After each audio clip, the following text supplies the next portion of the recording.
हम लोगों ने लास्ट लेक्चर चालू किया था chapter second, life process in living organism. ठीक है, तो इसमें हम लोग ने लास्ट लेक्चर क्या क्या देखा था, कुछ याद है? लास्ट लेक्चर हम लोगों ने स्टार्ट कहाँ से किया था कि क्या क्या क्राइटेरिया डिसाइड होते हैं कि कोई भी ऑर्गेनिज्म लिविंग है कि नॉन लिविंग है, वो डिसाइड करने के लिए। ठीक है, तो हम लोगों ने क्या देखा था लास्ट लेक्चर फर्स्ट, कि movement is the most important criteria to decide whether the organism is alive और नॉन लिविंग। सो उसके बाद हम लोगों ने और भी बहुत सारे क्राइटेरिया है, बट उसमें से हम लोगों ने मूवमेंट एक क्राइटेरिया देखा था। और हम लोगों ने देखा था कि लाइफ प्रोसेस अगर कंटिन्यू करना है तो बहुत सारे प्रोसेस देखे थे हम लोगों ने लास्ट लेक्चर, जैसे कि रेस्पिरेशन हो गया, फिर मेटाबॉलिज्म एक हो गया। तो इसमें हम लोगों ने देखा था कि कोई भी प्रोसेस होने के लिए हमें एनर्जी चाहिए। तो ये एनर्जी आएगी कहाँ से? तो ये आएगी कार्बोहाइड्रेट, प्रोटीन्स और लिपिड से। ठीक है, तो कार्बोहाइड्रेट, प्रोटीन्स और lipid is the most important source है, किस लिए? एनर्जी के लिए। अगर मुझे एनर्जी चाहिए तो कार्बोहाइड्रेट, प्रोटीन, लिपिड से आएगी। ये हम लोगों ने लास्ट लेक्चर देखा था। उसके बाद हम लोगों ने देखा था कि रेस्पिरेशन एक प्रोसेस है। तो ये प्रोसेस में हम लोगों ने दो टाइप्स देखे थे, एक बॉडी लेवल रेस्पिरेशन देखा था और एक सेल्यूलर लेवल रेस्पिरेशन देखा था। तो बॉडी लेवल रेस्पिरेशन होने के लिए हम लोगों ने क्या देखा था कि बॉडी लेवल मतलब क्या? बॉडी का और सराउंडिंग का एक्सचेंज होता है।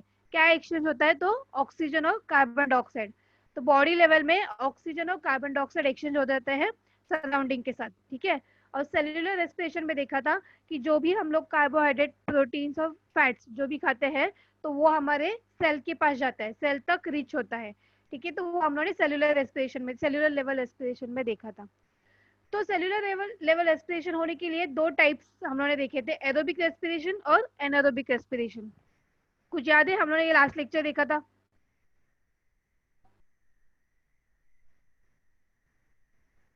हाँ, तो इसमें हम लोगों ने क्या देखा था कि जो एरोबिक एरोबिक रेस्पिरेशन जो भी है, तो उसमें हम लोगों ने तीन साइकिल देखे थे, ग्लाइकोलिसिस, क्रेब्स साइकिल और ईटीएस साइकिल लास्ट लेक्चर में।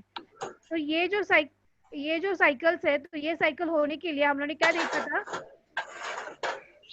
प्रणिता, हाँ मैम।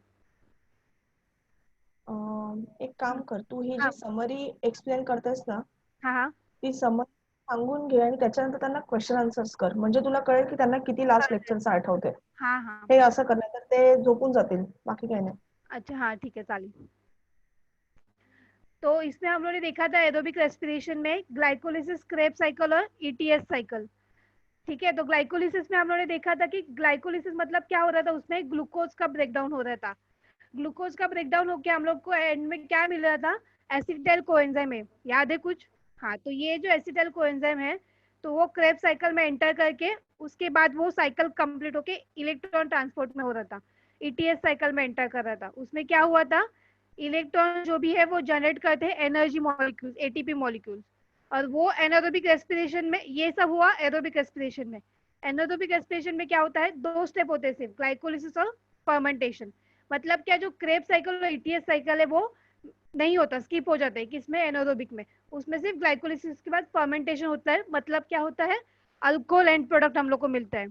ठीक है, और हम लोग ने ये भी देखा था कि जब एरोबिक रेस्पिरेशन होता है तो 38 एटीपी बनते हैं, और जो एनारोबिक है उसमें सिर्फ 2 एटीपी बनते हैं। क्यों? क्योंकि एनारोबिक रेस्पिरेशन में ग्लूकोज का ब्रेकडाउन होकर हम लोग को डायरेक्टली एंड प्रोडक्ट मिलता है, बट एरोबिक रेस्पिरेशन में क्रेब साइकिल और ईटीएस साइकिल होती है जिसमें 38 एटीपी जनरेट हो जाते हैं। उसके बाद हम लोग ने प्रोटीन्स और लिपिड्स देखे थे। प्रोटीन हम लोग को 4 किलो कैलोरी देता है पर ग्राम ऑफ प्रोटीन। मतलब अगर मैं कुछ भी प्रोटीन खाती हूँ तो उसमें से मुझे कितना एनर्जी मिलता है? 4 किलो कैलोरीज। और लिपिड्स का भी देखा था, लिपिड हम लोग को कितना एनर्जी देता है? 9 किलो कैलोरी। ये सब हम लोग ने किस में देखा था? लास्ट लेक्चर में। तो अभी कुछ याद है लास्ट लेक्चर का? हाँ, भाग्य लक्ष्मी, अजय। हाँ, लास्ट लेक्चर हम लोगों ने तीन साइकिल देखे थे, ग्लाइकोलिसिस, क्रेब साइकिल और ईटीएस साइकिल। ग्लाइकोलिसिस में क्या होता है? कुछ देखा लास्ट लेक्चर का स्लाइड्स? मिसबा, हेलो। ग्लाइकोलिसिस में क्या होता है मिसबा? मिसबा, मेरी आवाज आ रही है? हेलो कशी? हाँ हाँ, ग्लाइकोलिसिस में हम लोगों ने लास्ट लेक्चर क्या देखा था? मैम एसिटिल लास्ट में एसिटिल कोएंजाइम ए फॉर्म होता है। किससे बनता है वो एसिटिल कोएंजाइम में? इनिशियल प्रोडक्ट क्या लेते हैं हम? क्या ब्रेकडाउन? ग्लूकोज। हाँ वेरी गुड, ग्लूकोज ब्रेकडाउन होके मुझे क्या मिलता है इनमें? एसिटिल कोएंजाइम में। एसिटिल कोएंजाइम है। हाँ, और मिसबा एसिटिल कोएंजाइम में फर्दर कौन से साइकिल में एंटर करता है? Krebs cycle. Krebs cycle, very good. तेज क्रेब्स साइकिल के बाद ईटीएस साइकिल में कितने एटीपी बनते हैं?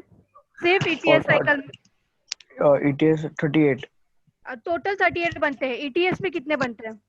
34, वेरी गुड। भाग्य लक्ष्मी, एनारोबिक के 2 साइकिल कौन से हैं?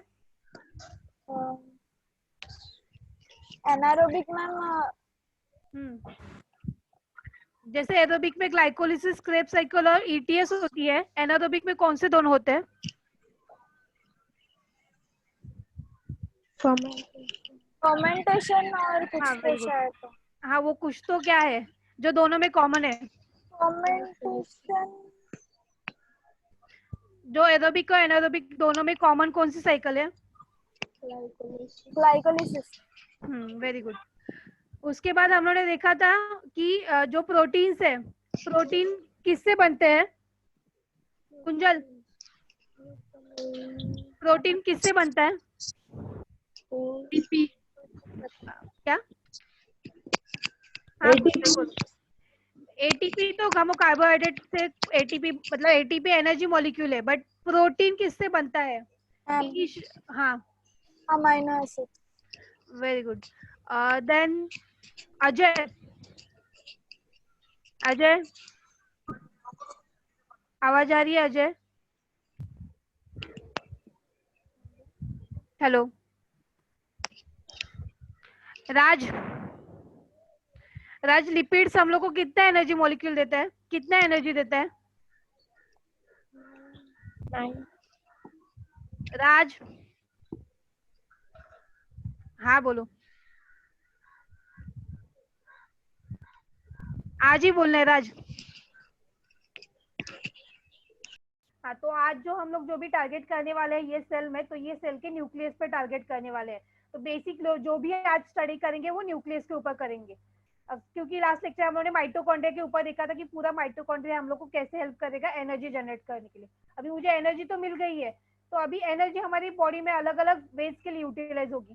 तो आज हम लोग देखेंगे कि सेल डिवीजन कैसे होता है, और सेल का डिवीजन होने के लिए न्यूक्लियस कैसा, न्यूक्लियस क्यों है सेल में, और वो क्या रोल प्ले करेगा सेल डिवीजन में। ठीक है?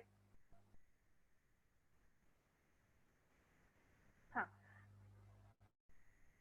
तो बेसिकली सेल डिवीजन, हमारे बॉडी में सेल डिवीजन क्यों इंपॉर्टेंट है? हाँ, तो सेल डिवीजन इट इज क्या है, ये इंपॉर्टेंट प्रॉपर्टी है लिविंग ऑर्गेनिज्म के लिए। अगर सेल डिवाइड ही नहीं होगा, मतलब देखो अभी कोई भी बच्चा बॉर्न होता है, न्यू बॉर्न बेबी, तो वो जब जैसे छोटा है वैसे ही बड़ा हो जाता है। हम लोग की हाइट ऐसे ही बढ़ गई है, तो ये हाइट बढ़ने के लिए क्या चाहिए हमारे बॉडी में? सेल डिवीजन होना चाहिए। ठीक है, समझे इतना सब लोग को? तो ये जो सेल डिवीजन है वो हमारी बॉडी में क्यों हो रहा है कि जो भी हमारी बॉडी में सेल डिवीजन होगा उससे हमारी बॉडी का क्या होगा? ग्रोथ होगा। तो ग्रोथ होने के लिए एक सेल डिवीजन रीजन है, और क्या रीजन हो सकता है? तुम लोग को क्या लगता है क्या क्या रीजन हो सकते हैं सेल डिवीजन के? हाँ बोलो, समझे इतना? तो सेल डिवीजन बेसिकली क्यों चाहिए हमारी बॉडी का ग्रोथ होने के लिए, एक रीजन। और क्या है, देखो कोई भी न्यूबॉर्न बेबी बॉर्न होता है, जो भी प्रेग्नेंट वुमन है, तो उसमें न्यूबॉर्न बेबी आता कहाँ से? तो वो एक एम्ब्रियो बनता है, तो उसका जो सेल डिवीजन कंटिन्यूअसली होता है, इसलिए उसका ग्रोथ होता है वो बेबी का। समझ है? मतलब सेल डिवीजन, और एक क्या है, यंग बॉर्न को पूरा ग्रोथ होने के लिए हम लोग को बॉडी में सेल डिवीजन इंपॉर्टेंट है। ठीक है, समझ है इतना? हाँ, तो अभी हाँ क्या हुआ, किसी को कुछ डाउट है? ठीक है, तो ये जो सेल डिवीजन है, तो अगर ये जो सेल डिवीजन का प्रॉपर्टी है, तो उससे क्या होगा? न्यू ऑर्गेनिज्म बनेगा, एग्जिस्टिंग वन। मतलब जैसे मैंने बोला कि रिप्रोडक्शन में एक पूरा न्यू बॉर्न बेबी बॉर्न होता है, तो वो कैसे बॉर्न होता है? तो सेल डिवीजन की वजह से बॉर्न होता है। ठीक है, और क्या है कि ये जो सेल डिवीजन है उससे मल्टीसेल्युलर मतलब जो ह्यूमन, हम ह्यूमन है, हमारी बॉडी में एक ही सेल है क्या? नहीं, तो बहुत सारे सेल्स है। तो ये सेल, एक सेल के बहुत सारे सेल्स कैसे बने, तो वो भी सेल डिवीजन से बनते हैं। मतलब क्या कि मल्टी सेल बनाने के लिए भी हमारे बॉडी में सेल डिवीजन एक इम्पोर्टेंट है, ठीक है। तो अभी ये जो सेल डिवीजन होता है उसके दो टाइप्स है बेसिकली, एक है माइटोसिस और एक है मियोसिस। अभी ये माइटोसिस क्या है और मियोसिस क्या है ये हम लोग डिटेल में देखेंगे, ठीक है। इधर तक समझा कि सेल डिवीजन हम लोग को क्यों चाहिए, कि अगर नहीं होगा सेल डिवीजन तो क्या होगा, समझ है इतना? हाँ बोलो तीर्थ, क्या हुआ? समझा। हाँ ठीक है। तो ये जो सेल डिवीजन है, जैसे मैंने अभी बोला कि इसके दो टाइप्स है, एक है माइटोसिस और एक है मियोसिस। अभी ये जो माइटोसिस है वो सोमेटिक सेल और स्टेम सेल्स में होता है। मतलब क्या, सोमेटिक सेल्स मतलब हमारे बॉडी सेल्स, जो मैंने अभी एग्जांपल बताया था कि जो भी कट लगता है तो वो फिर से रिगेन हो जाता है, वैसे ही कट लगा हुआ ऐसे ही नहीं रहता है, या फिर कंटिन्यूसली ब्लड बहते ही नहीं रहता, वो बाद में एक पर्टिकुलर टाइम के बाद 1-2 मिनट में सूख जाता है और फिर से उधर पहले जैसा थोड़ी दिन के बाद स्किन आ जाता है। तो ये प्रोसेस जो होता है, जैसे हमारे बॉडी पे कट लगना या फिर हमारी बॉडी का ग्रोथ होना, जैसे हाइट बढ़ता है मैंने बताया था, तो ये सब क्या होता है, एक माइटोसिस का टाइप है। माइटोसिस मतलब क्या, जो हम लोग को सुपरफिशियली होता है, जो कि कट लगना, ग्रोथ होना, ये सब माइटोसिस में होता है। और मियोसिस किस में होता है, मियोसिस जर्म सेल्स में होते हैं। ये जर्म सेल्स क्या है कि जैसे मैंने बताया था कि प्रेग्नेंट वुमन में एक एम्ब्रियो का फिर ग्रोथ होता है, मतलब पूरा एक ऑर्गेनिज्म बनता है, न्यू बेबी बनता है, न्यू बॉर्न बेबी बनता है। तो ये बनता कहाँ से, तो मियोसिस से बनता है। मियोसिस से बनता है मतलब क्या होता है इसमें, कि हम लोग पूरा एक ऑर्गेनिज्म जनरेट कर रहे हैं। मियोसिस में पूरा एक ऑर्गेनिज्म जनरेट होता है। माइटोसिस में सुपरफिशियल जो होता है वो, जैसे कट लगना और वो हील होना, ग्रोथ होना बॉडी का। तो ये बेसिक टाइप्स है माइटोसिस के, माइटोसिस और मियोसिस। किसके दो टाइप है, सेल डिवीजन के। समझे इतना? तो सेल डिवीजन क्या है, सेल डिवीजन बेसिकली सेल का डिवीजन हो जाता है दो टाइप में, माइटोसिस तो होता है या फिर मियोसिस होता है। माइटोसिस किस में होता है, हमारे ओवरऑल ऊपर बॉडी के, मतलब ग्रोथ होना या फिर कट लगना, ये सब माइटोसिस होता है। और मियोसिस क्या है कि यंग बर्ड को बर्थ देना, एक पूरा यंग बर्ड, एक पूरा ऑर्गेनिज्म बनाना, ठीक है। तो ये जो दो टाइप्स हम लोग अभी आज के लेक्चर में पूरे डिटेल में स्टडी करेंगे, ठीक है। अभी माइटोसिस मियोसिस ये तो हम लोग देख लेंगे, बट जो मैंने स्टार्टिंग में बताया था कि हम लोग आज किसके ऊपर मेजर फोकस होने वाले हैं, तो न्यूक्लियस के ऊपर। अभी ये जो न्यूक्लियस है, न्यूक्लियस में क्रोमोसोम्स होते हैं। कभी सुना है क्रोमोसोम क्या होता है? क्रोमोसोम कुछ आइडिया है कि हम लोग किसको क्रोमोसोम्स बोलते हैं? हाँ बोलो।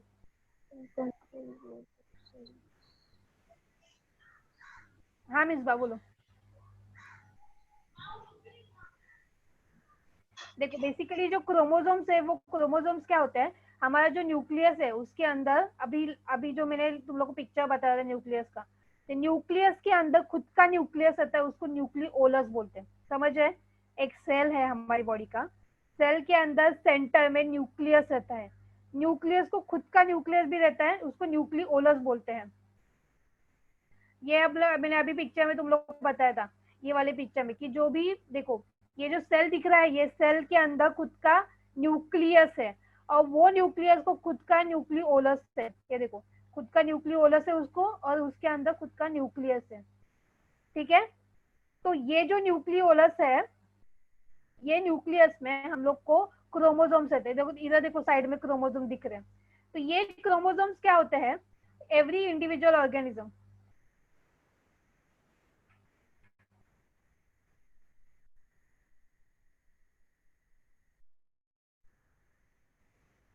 हाँ, एवरी लिविंग ऑर्गेनिज्म, जो भी लिविंग ऑर्गेनिज्म है, हम लोग अभी आज यूकैरियोटिक को देखेंगे, मतलब ह्यूमंस को सब।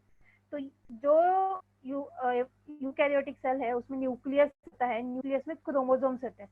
क्रोमोसोम क्या होता है, ये जो डायग्राम दिख रही है ये क्रोमोसोम की डायग्राम है। तो क्रोमोसोम्स क्या होते हैं, बेसिकली क्रोमोसोम के अंदर खुद, जो हम लोग डीएनए बोलते हैं कि हमारी बॉडी में डीएनए है, तो डीएनए कहाँ पे है, तो डीएनए क्रोमोसोम्स में रहते हैं। ये क्रोमोसोम का डायग्राम दिख रहा है, उसमें डीएनए रहते हैं।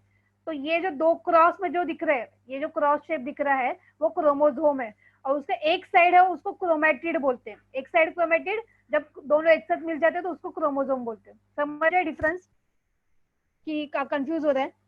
हाँ बोलो क्या हुआ थी? हाँ इतना समझा कि ये जो डायग्राम दिख रही है वो क्रोमोसोम की डायग्राम है। हाँ, और ये क्रोमोसोम की डायग्राम में एक एक पेयर है, ये पेयर है, पेयर समझते हैं? पेयर मतलब क्या, दो चीजें, दो दिख रहे हैं ना, ये क्रॉस है मतलब दो है, वो एक रहेगा तो उसको क्या बोलेंगे हम लोग, क्रोमैटिड बोलेंगे, ठीक है, समझ है इतना। तो जब pair of two types of chromosome, अभी ये दो क्रोमोसोम है जो एक दूसरे के साथ क्रॉसिंग की है, मतलब क्रॉस शेप में है, तो वो क्या फॉर्म है 2n, उसको 2n कंडीशन बोलते हैं। ठीक है, अगर एक ही क्रोमोसोम रहेगा तो उसको n कंडीशन बोलते हैं, n मतलब हैप्लॉइड। ठीक है, 2n क्रोमोसोम मतलब क्या, डिप्लॉइड क्रोमोसोम। एक रहेगा तो हैप्लॉइड, 2n रहेगा तो डिप्लॉइड, एक रहेगा तो हैप्लॉइड क्रोमोसोम। अभी ये 2n क्या होते हैं, 2n जो होता है, अभी ये जो 2n है देखो, अभी ये जो n रहता है, n मतलब कितने क्रोमोसोम रहता है 23। ठीक है, अभी 2n रहेंगे मतलब कितने रहेंगे 46 क्रोमोसोम। इसलिए ह्यूमंस में, हमारी बॉडी में 46 क्रोमोसोम्स है। तो ये 46 क्रोमोसोम मतलब क्या, 2n, ये क्रोमोसोम देखो दो क्रॉस शेप में, एक रहेगा तो 23 रहता है, क्रॉस में इसलिए 46 है। तो हमारी बॉडी में 46 क्रोमोसोम्स है टोटल। ठीक है, इतना समझा। तो अभी ये डायग्राम देखो, ये क्रोमोसोम का डायग्राम तुम लोग को आएगा एग्जाम में, डायग्राम फिल करने के लिए। तो ये दो साइड दिख रहे, दो साइड रहेंगे तो उसको आइडेंटिकल क्रोमेटिड बोलते हैं, सिस्टर क्रोमेटिड। उसका एक जो अपर साइड है उसको पी आर्म बोलते हैं। पी आर्म मतलब क्या, शॉर्टर आर्म, मतलब उसका एक साइड शॉर्ट रहता है, किसका, क्रोमोसोम का। और जो नीचे दिख रहा है क्यू आर्म, वो लॉन्ग आर्म रहता है। लॉन्ग क्यों, क्योंकि इसमें डीएनए मॉलिक्यूल्स रहते हैं। इधर देखो डीएनए दिख रहे हैं, समझ रहे इतना डायग्राम। जो एक साइड है उसको पी आर्म बोलते हैं, जो कि शॉर्ट है। ये हमेशा याद रखना, पी आर्म रहता है, P arm of chromosome is always shorter और Q arm is the longer. और क्यू आर्म में क्या है, डीएनए है। समझे इतना। क्रोमोसोम क्या होता है, समझा। क्रोमोसोम बेसिकली हमारे बॉडी में 46 क्रोमोसोम्स है 2n फॉर्म में, डिप्लॉइड। और हैप्लॉइड रहेंगे तो कितना रहेंगे 23। ठीक है, अभी ये डिप्लॉइड क्या है, हैप्लॉइड क्या है, वो हम लोग आगे स्टडी करेंगे। अभी के लिए फिलहाल इतना याद रखो कि हमारे बॉडी में 46 क्रोमोसोम्स है जो कि डिप्लॉइड फॉर्म है, 2n फॉर्म में। समझ रहे इतना, ठीक है।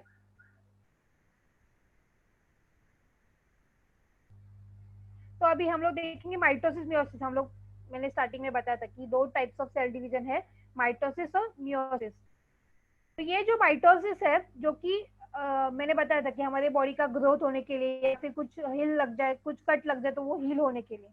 तो ये माइटोसिस के बेसिकली दो टाइप्स है, क्या क्या, कैरियोकाइनेसिस और साइटोकाइनेसिस। अभी ये कैरियोकाइनेसिस और साइटोकाइनेसिस क्या है, कैरियो मतलब जिधर भी कैरियो वर्ड आता है दैट मीन्स न्यूक्लियस, तो न्यूक्लियर का डिवीजन होगा उसको बोलते हैं कैरियोकाइनेसिस। साइटोकाइनेसिस, साइटो मतलब साइटोप्लाज्म, और जिधर साइटोप्लाज्म का डिवीजन होता है उसको बोलते हैं साइटोकाइनेसिस। तो माइटोसिस में दो टाइप के डिवीजन होते हैं, दो टाइप डिवीजन में दो पार्ट होते हैं।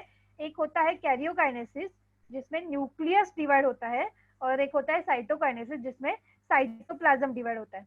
ठीक है, समझिए इतना, याद रहेगा दो टाइप्स, कैरियोकाइनेसिस, साइटोकाइनेसिस। कैरियोकाइनेसिस में क्या होगा, न्यूक्लियस डिवाइड होगा, साइटोकाइनेसिस में क्या होगा, साइटोप्लाज्म डिवाइड होगा। ठीक है, समझ रहे। अभी ये कैरियोकाइनेसिस में फर्दर क्या, मैम हाँ बोलो। साइटोप्लाज्म कैसे डिवाइड होगा? हाँ वो हम लोग आगे देखेंगे, वो मैं तुम लोग आगे, ये माइटोसिस जब एंड करूंगी ना तब तुम्हारे ये डाउट क्लियर हो जाएगा। ठीक है, तो कैरियोकाइनेसिस में क्या होगा, न्यूक्लियस डिवाइड होगा, साइटोकाइनेसिस में साइटोप्लाज्म डिवाइड होगा। अभी ये कैरियोकाइनेसिस 4 स्टेप में होता है, इसमें बहुत आगे स्टेप्स है, ये थोड़ा याद रखना कि कौन से स्टेप में क्या हो रहा है। अभी जब भी डिवीजन होता है तो ये 4 स्टेप होते ही है, ये 4 स्टेप को याद रखना। क्या 4 स्टेप है, प्रोफेज, मेटाफेज, एनाफेज और टीलोफेज। क्या 4 स्टेप है, प्रोफेज जो कि फर्स्ट स्टेप है, सेकेंड है मेटाफेज, एनाफेज और टीलोफेज। अभी ये फेजेस क्या है तो हम लोग ये आगे देखेंगे कि क्या है इन डिटेल। पहला स्टेप है प्रोफेज। देखो अभी इसमें क्या होगा, अभी हम लोग देख रहे हैं कैरियोकाइनेसिस। कैरियोकाइनेसिस के 4 फेजेस है, प्रोफेज, मेटाफेज, एनाफेज और टीलोफेज। तो ये जो प्रोफेज है उसमें होता क्या है, प्रोफेज में ये हम लोग न्यूक्लियस देख रहे हैं, ये जो तुम लोग को डायग्राम दिख रही है स्क्रीन के ऊपर, ये जो है वो न्यूक्लियस है। ठीक है, न्यूक्लियस में क्या क्या होता है, न्यूक्लियस में क्रोमोसोम्स है और सेंट्रियोल्स होते हैं। तो प्रोफेज में क्या होता है, ये जो क्रोमोसोम्स है जो कि थ्रेड, अपना थ्रेड रहता है, धागा उसके जैसे रहते हैं, तो ये क्या होते हैं, कंडेंस होने लगते हैं। कंडेंस होना मतलब क्या, उसमें से जो भी वाटर मॉलिक्यूल है वो निकल जाता है, किसमें से, क्रोमेटिड्स, क्रोमोसोम्स में से। और वो थ्रेड जैसे थे उसमें से वाटर मॉलिक्यूल निकल गया, इसलिए वो अभी क्या हो गए हैं, थिक हो गए हैं।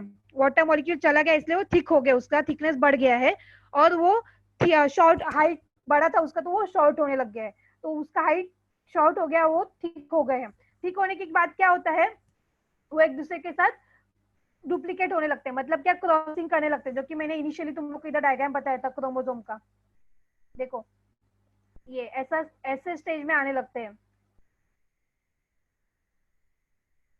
हाँ ऐसे बनने लगते हैं। अभी मैंने इनिशियली बताया था कि क्रोमोसोम जब डबल रहते हैं तब वो क्रोमोसोम रहते हैं, एक रहेगा तो उसको क्रोमेटिड बोलते हैं। तो प्रोफेज में क्या हो रहा है कि जो भी क्रोमेटिड है एक है, वो डुप्लीकेट होने लग गया है, एक दूसरे के साथ क्रॉसिंग करने लग गया है। समझ है? हाँ ठीक है। हाँ तो इसमें देखो अभी क्या हो गया कि जो भी क्रोमेटिड थे, जो थ्रेड लाइक है, वो क्या हो गए, कंडेंस हो गए, मतलब क्या, वाटर मॉलिक्यूल उसमें निकल गया, और क्या हो गया, उसका हाइट कम हो गया, शॉर्ट हो गया। ठीक है, अभी उसके बाद क्या होता है, वो क्रॉसिंग करने लगते हैं एक दूसरे के साथ, जो अभी डायग्राम बताया वैसे एक दूसरे को क्रॉस करने लगते हैं। क्रॉसिंग करने के बाद उसके बनते हैं सिस्टर क्रोमेटिड, और ये बन गया अभी सिस्टर क्रोमेटिड, क्रोमोसोम बन गए। क्रोमोसोम बन गए मतलब क्या हुआ, जो भी एक क्रोमेटिड था उसने एक दूसरे के साथ क्रॉस कर लिए है, ऐसे क्रॉस के पेयर्स बना लिया अभी उन्होंने। ठीक है, और उसमें बाद में क्या होता है, सेम फेज में जो भी सेंट्रियोल्स है, देखो इधर ये तुम लोग को दिख रहा है, वो ये देखो, ये जो है इसको सेंट्रियोल बोलते हैं, जो कि अपोजिट साइड पे मूव होने लगते हैं, अपने जगह से वो मूव होने लग रहे हैं। देखो इधर दिख रहा है तुम लोग को डायग्राम,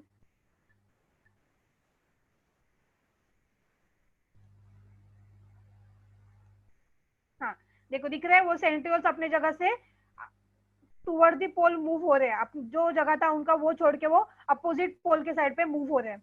ठीक है, और उसके बाद क्या होता है, देखो और दिख रहा है तुम लोग को, ये जो न्यूक्लियर का मेम्ब्रेन है वो डिसअपियर हो रहा है। ये मेम्ब्रेन दिख रहा है, इधर मेम्ब्रेन था एक जो डिसअपियर हो गया है, अभी ये मेम्ब्रेन डिसअपियर हो जाता है, किसमें, प्रोफेज में। समझ है कुछ कि बाउंसर जा रहा है? हाँ मैम वापस एक बार समझाओ ना। हाँ मैं बता दी फिर से। देखो प्रोफेज में क्या होता है, प्रोफेज में, हाँ प्रोफेज में एक, ये एक रहता है उसको क्रोमेटिड बोलते हैं, इसको क्या बोलेंगे हम लोग, क्रोमेटिड।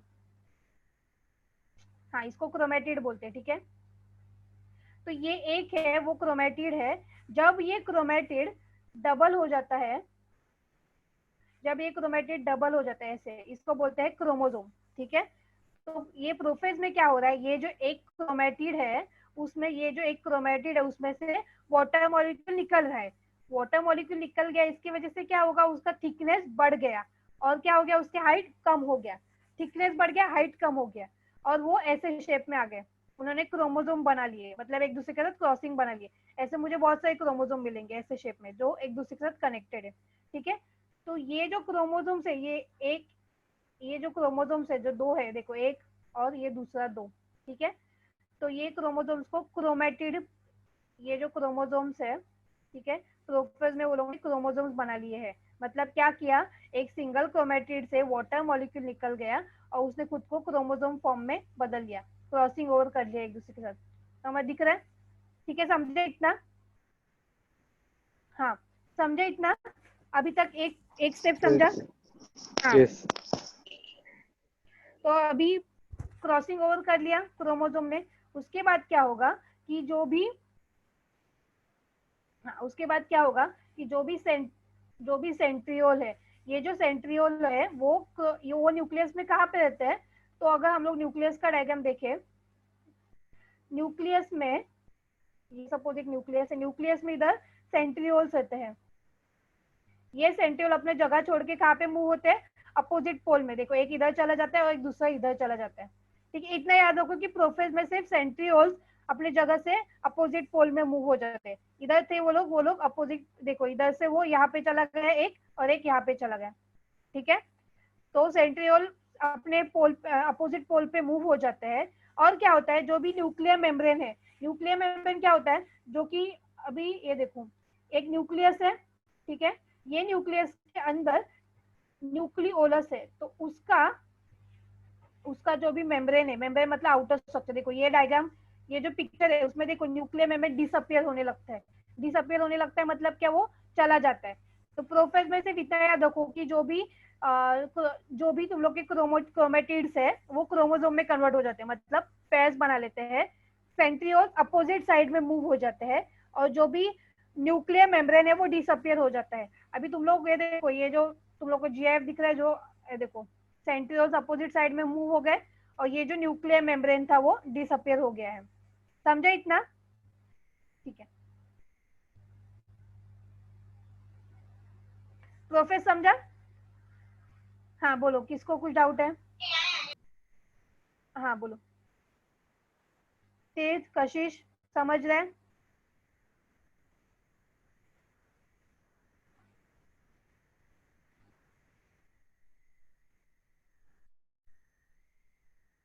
हाँ, तो प्रोफेज के बाद, हाँ, प्रोफेज के बाद आता है दूसरा फेज, मेटाफेज।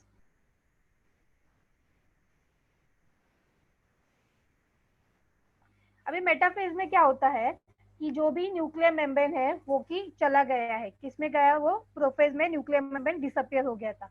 अभी क्रोमोसोम क्या कर लेते हैं, खुद को कंडेंस क्रोमोसोम्स थे, उन्होंने खुद को सेंटर लाइन पे अलाइन कर लिया। दिख रहा है ये जो क्रोमोसोम्स है वो देखो सेंटर में आ गए हैं, और बाजू से जो सेंट्रियोल अपोजिट साइड में मूव हो गए थे वो स्पिंडल फॉर्म करने लग गए। अभी स्पिंडल फॉर्म करने लग गया मतलब क्या कर रहे हैं? देखो अभी अभी तक हम लोगों ने देखा था कि जो भी क्रोमोसोम्स है वो सेंटर में आ गए, सेंट्रियोल्स अपोजिट साइड में मूव हो गए। सपोज ये न्यूक्लियस है, हमने देखा था कि सेंट्रियोल अभी अपोजिट साइड में आ गए हैं इधर, ठीक है, और जो भी क्रोमोसोम्स है वो सेंटर में आ गए हैं। अभी इसके बाद ये जो सेंट्रियोल्स है वो स्पिंडल फॉर्म कर दे, स्पिंडल मतलब ऐसा स्ट्रक्चर फॉर्म कर दे, देखो, ठीक है, और ये स्पिंडल फॉर्म हो जाता है, और जो भी क्रोमोसोम्स है वो स्पिंडल के सेंटर में आ जाते हैं। दिख रहा है? ये जो फेज होती है उसको बोलते हैं मेटाफेज। मेटाफेज में क्या होता है, क्रोमोसोम्स खुद को पैरेलल, देखो पैरेलल है ना, ये पैरेलली अरेंज कर लेते हैं। किधर अरेंज करते हैं? इक्वेटोरियल प्लेन पे अरेंज कर लेते हैं। इसको ये जो है ना, इसको इक्वेटोरियल प्लेन बोलते हैं। ये सेंटर पार्ट जो है उसको इक्वेटोरियल प्लेन बोलते हैं, जिसपे क्रोमोसोम क्या करते हैं, खुद को अरेंज कर लेते हैं सेंटर में, और जो सेंट्रियोल्स है वो स्पिंडल फॉर्म कर लेते हैं। समझा? मेटाफेज बहुत इजी है। इसमें क्या होता है, जो भी क्रोमोसोम्स है वो खुद को इक्वेटोरियल प्लेन पे, देखो इधर ये प्लेन पे अटैच कर लेते हैं। सेंट्रियोल्स रहते हैं वो क्या करते हैं, स्पिंडल फॉर्म करते हैं। स्पिंडल फॉर्म करते हैं मतलब क्या है, ये देखो स्पिंडल शेप स्ट्रक्चर दिख रहा है, ये मैंने बनाया यहाँ पे, ऐसा स्पिंडल शेप स्ट्रक्चर फॉर्म कर लेते हैं। किससे करते हैं? तो फाइबर से। ये जो है उसको फाइबर बोलते हैं।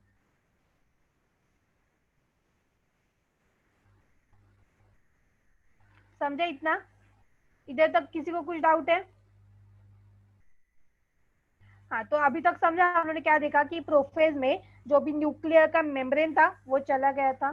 क्रोमोसोम ने खुद को सेंटर में अलाइन कर लिया, सेंट्रियोल्स अपोजिट साइड में मूव होने लग गए थे। किसमें? प्रोफेज में। मेटाफेज में क्या होता है, जो भी क्रोमोसोम है वो खुद को सेंटर में अलाइन कर लेते हैं, इक्वेटोरियल प्लेन पे अलाइन कर लेते हैं, सेंटर में पैरेलली एक साथ कैसे भी अरेंज नहीं होते, पैरेलली अरेंज हो जाते हैं, ठीक है। और सेंट्रियोल क्या करता है, सेंट्रियोल स्पिंडल फॉर्म करता है। स्पिंडल मतलब ये फाइबर से स्ट्रक्चर दिख रहा है, ये फाइबर जैसा स्ट्रक्चर अरेंज कर लेता है, ये देखो, ठीक है। समझा इधर तक? इधर तक किसी को कुछ डाउट है? कोई है जिसको नहीं समझा है? ठीक है,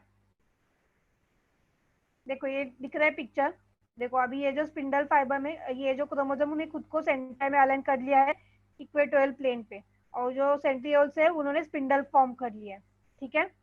समझ है? तो देखो सेंट्रियोल स्पिंडल फॉर्म करने लग गए हैं, क्रोमोसोम सेंटर में आ गया है इक्वेटोरियल प्लेन पे, ठीक है। समझ है सबको? किसी को कुछ नहीं समझ है, बाउंसर जा रहा है, ऐसा कोई है? हाँ बोलो, कोई है जिसको नहीं समझा है? मिसबा समझ है? हाँ मैम समझ। कोई बाउंसर जा रहे हैं? कुंजल अपना अपना वीडियो ऑन करो, कुंजल सार्थक वीडियो ऑन करो, हाँ वीडियो चालू रखो। अजय, हाँ राज, ठीक है। समझा इधर तक राज कि कुछ भी नहीं समझा? हाँ बोलो राज, बोलो। सार्थक समझ है? हाँ ठीक है।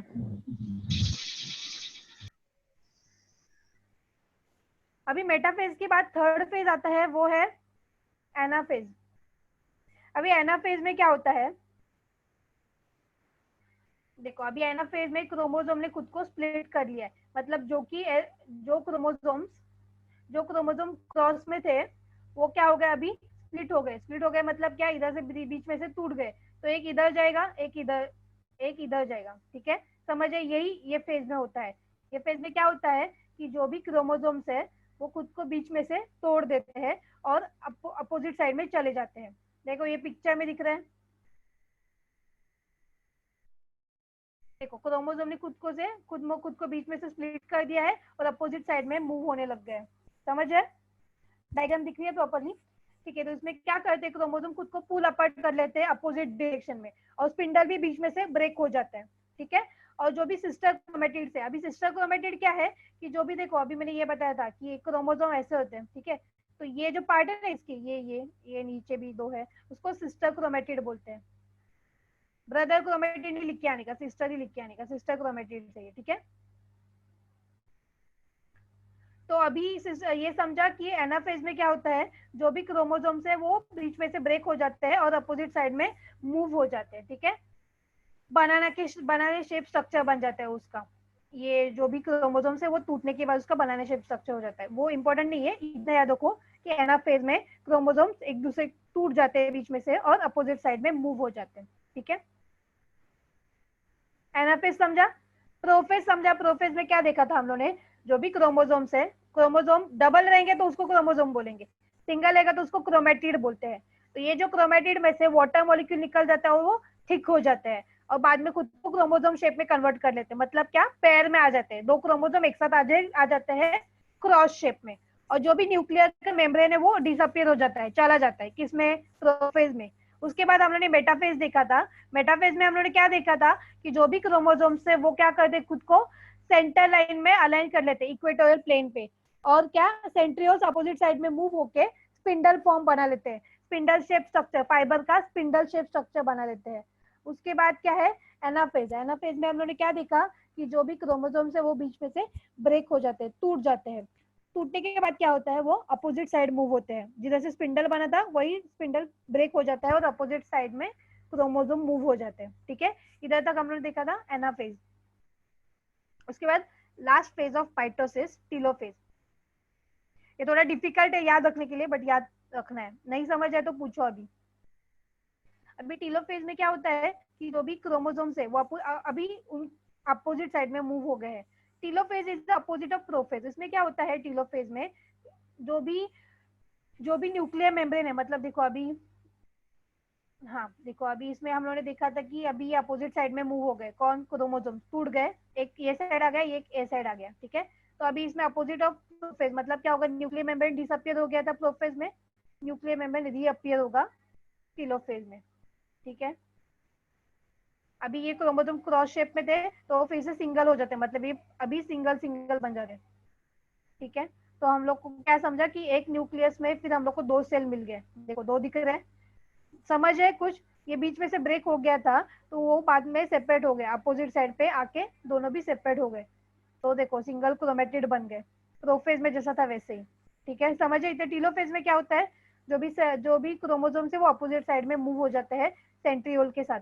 इधर भी डायग्राम में भी देखो, इधर एक साइड में एक सेंट्रियोल और क्रोमोसोम्स आ गए, इधर भी एक साइड में एक सेंट्रियोल और क्रोमोसोम्स आ गए, एक साइड में एक सेंट्रियोल, एक साइड में एक क्रोमोसोम। तो हम लोग को क्या मिलता है टीलोफेज में, हम लोग को टीलोफेज में दो सेल मिलते हैं, दो, हम लोग को टीलोफेज में एक न्यूक्लियस में हम लोग को इतने सारे क्रोमोसोम्स और सेंट्रियोल्स मिलते हैं। समझ रहे इतना, मतलब मैंने क्या किया, माइटोसिस क्यों कर रहे हैं हम लोग, क्योंकि मुझे एक सेल के दो सेल बनाने थे, तो अभी दो सेल बन गए, दिख रहा है। एक ही न्यूक्लियस में मुझे दो न्यूक्लियस के पार्ट मिल गए, तो टीलोफेज में क्या हो जाता है, बाद में बीच में से ये ब्रेक हो जाता है, बीच में से न्यूक्लियस ये ब्रेक हो जाता है, तो मुझे दो न्यूक्लियस मिलते हैं, मतलब मुझे एट द एंड क्या मिलेगा, मुझे एक सेल में दो न्यूक्लियस मिलेंगे। समझा। ये होता है माइटोसिस। माइटोसिस में एक सेल में दो न्यूक्लियस मिलते हैं हमें। ये हो गया एक कैरियोकाइनेसिस। माइटोसिस पे दो फेजेस थे, कैरियोकाइनेसिस। कैरियोकाइनेसिस मतलब मुझे एक सेल में देखो दो न्यूक्लियस मिल गए हैं। अभी जैसे तीर्थ आपने पूछा था मुझे कि साइटोकाइनेसिस किधर होता है,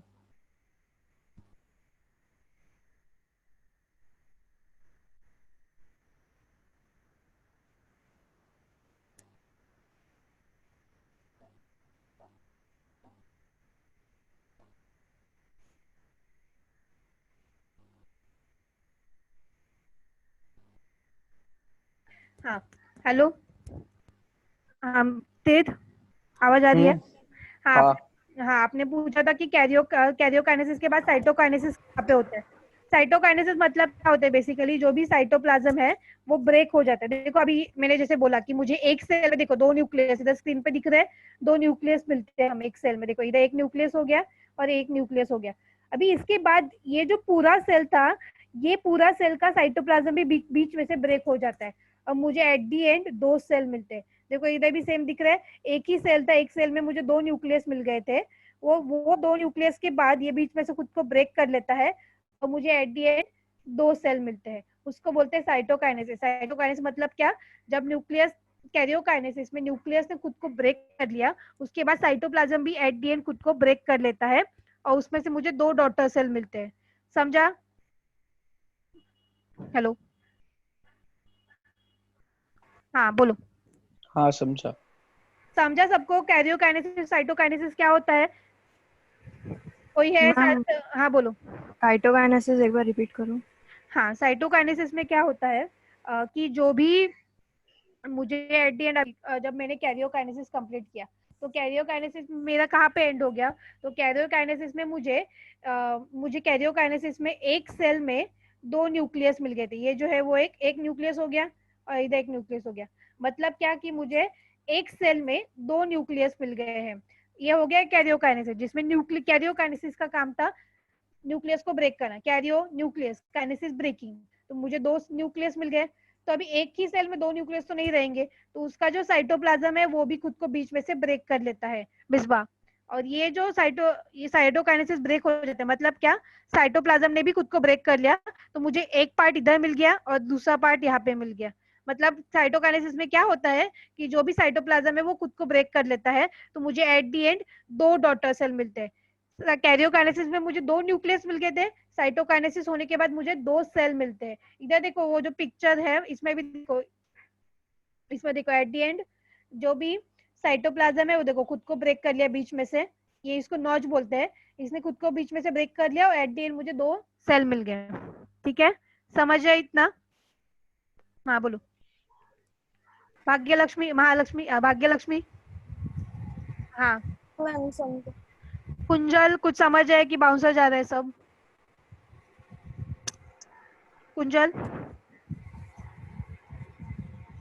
अजय, यस मैम। समझ आए? आपका वीडियो चालू Yes. करो अजय। मैम मेरा फोन बहुत हीट अप हो रहा है। अच्छा ठीक है। कशिश, समझ रहा है। किसी को कोई नहीं समझा है, मैं फिर से एक बार रिवाइज करती हूँ, फिर से ध्यान दो अगर नहीं समझा रहेगा तो।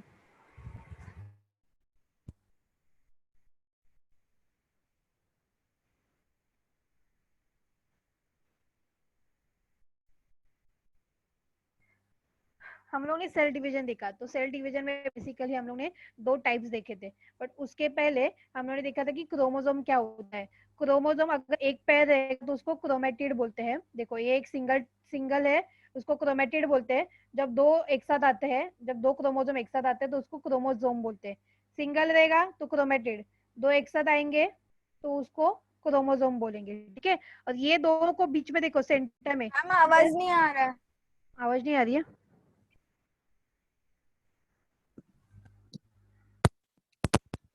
Hello ma'am. हाँ बोलो बोलो, आ रही है? मैम आया आया। हाँ ठीक है, आ रहा है ना अभी आवाज? हाँ हाँ। हाँ देखो अभी इसमें जब ये इतना समझा क्रोमोसोम क्या होते हैं। क्रोमोसोम बेसिकली रहते हैं हमारी न्यूक्लियस में, और जब क्रोमोसोम सिंगल रहेगा तो उसको क्रोमेटिड बोलते हैं, डबल रहेगा तो उसको क्रोमोसोम बोलते हैं। ठीक है, अभी ये जो क्रोमोसोम्स है, ये क्रोमोसोम को जो दो है उसको बीच में पकड़ के रखता है, उसको बोलते हैं सेंट्रोमियर। देखो इधर लिखा है सेंट्रोमियर, जो क्या करता है क्रोमोसोम को बीच में पकड़ के रखता है। देखो दो क्रोमोसोम को पकड़ के रखता है, उसको बोलते हैं सेंट्रोमियर, सेंटर। और एक रहेगा तो उसको क्रोमेटिड बोलेंगे। ठीक है, इतना समझा क्रोमोसोम। हमारी बॉडी में कितने क्रोमोसोम्स है? 46 पेयर्स ऑफ 46 क्रोमोसोम्स है। ठीक है,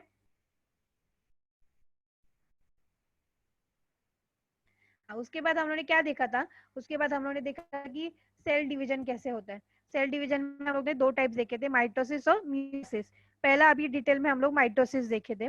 माइटोसिस में क्या होता है, माइटोसिस में दो टाइप्स होते हैं। एक क्या होता है कैरियोकाइनेसिस, मतलब न्यूक्लियस का डिवीजन होता है जिसमें जिसमें न्यूक्लियस ब्रेक होगा। साइटोकाइनेसिस दूसरा टाइप है जिसमें क्या होगा, साइटोप्लाज्म ब्रेक होता है। ठीक है, अब ये जो कैरियोकाइनेसिस है जिसमें न्यूक्लियस ब्रेक होता है उसके चार टाइप्स है। क्या, प्रोफेज, मेटाफेज, एनाफेज और टीलोफेज। तो हम लोगों ने आगे ये फेजेस डिटेल में देखे थे। तो प्रोफेज में हम लोगों ने क्या देखा था, प्रोफेज में क्या होता है, कंडेंसेशन होता है क्रोमोसोम का। कंडेंसेशन होता है मतलब क्या, उसमें से वाटर मॉलिक्यूल रिमूव हो जाता है। तो वाटर मॉलिक्यूल चले जाने की वजह से क्या होता है, जो भी क्रोमोसोम है वो थिक हो जाता है और हाइट में कम हो जाता है, शॉर्ट हो जाता है। ठीक है, और जो भी सेंट्रियोल है न्यूक्लियस में, वो सेंट्रियोल क्या करता है, खुद को अपोजिट साइड में पुल कर लेता है, और खुद को अपोजिट साइड में पुल करने के बाद न्यूक्लियर मेम्ब्रेन डिसअपीयर होती है। तो हमेशा याद रखना प्रोफेज में चार बेसिक पार्ट होते हैं। क्या होता है, पहला कंडेंसेशन हो जाता है क्रोमोसोम का। कंडेंसेशन होने की वजह से क्या होता है, थिकनेस बढ़ती है क्रोमोसोम की और हाइट कम हो जाती है, शॉर्ट हो जाते हैं। और उसके बाद क्या होता है, जो भी न्यूक्लियर का मेम्ब्रेन है वो डिसअपियर हो जाता है, और जो भी सेंट्रियोल्स है वो अपोजिट साइड में मूव कर लेते हैं खुद को।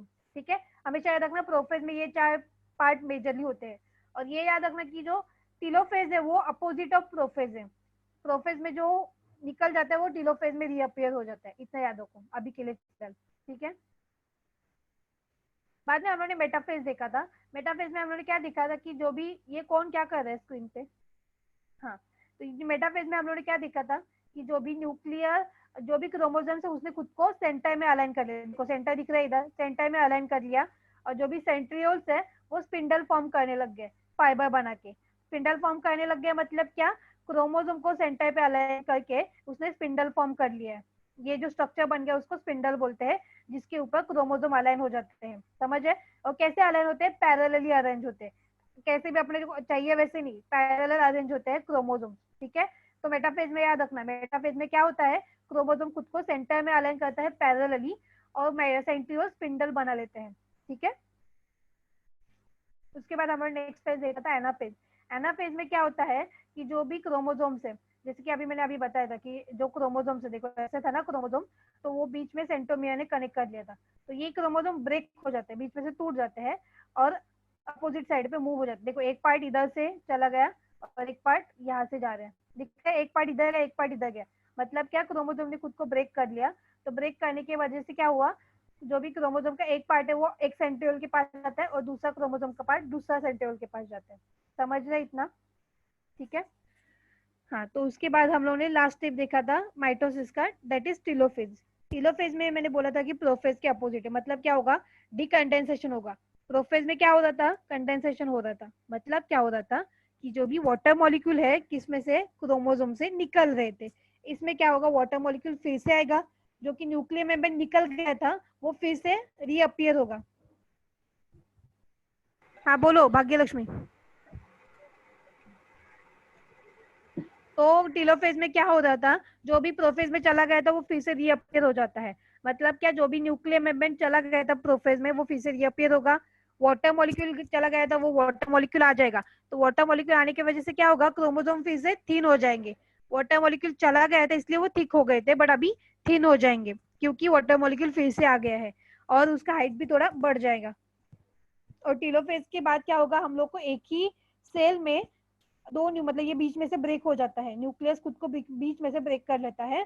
तो उसके बाद क्या होगा, मुझे एक सेल में मुझे दो न्यूक्लियस मिलेंगे। देखो दिख रहा है, एक सेल है उसमें दो न्यूक्लियस है।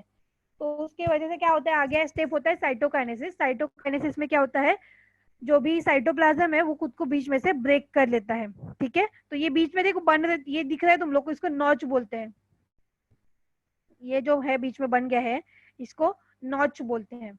ठीक है, नॉच मतलब क्या, जिधर साइटोप्लाज्म और खुद को ब्रेक खींचेगा टूटने के लिए, वो नॉच बनता है, उसमें से वो ब्रेक हो जाता है। ठीक है, समझे इतना? इधर तो कोई है जिसको कुछ भी नहीं समझा है? हाँ बोलो, किसको कुछ डाउट है? फिर हम लोग आगे आगे कंटिन्यू करते हैं। हाँ बोलो।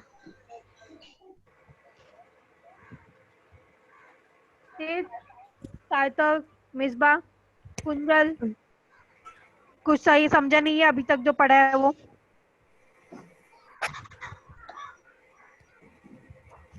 हाँ बोलो।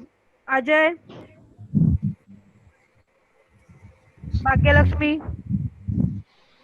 हाँ सार्थक कुछ बोल रहे हो? No ma'am. हाँ ठीक है। अभी तक किसी को कुछ समझा नहीं, ऐसा कोई है कि किसी को कुछ डाउट है अभी तक जो पढ़ा है उसमें? कुंजल? ठीक है। हाँ ठीक है।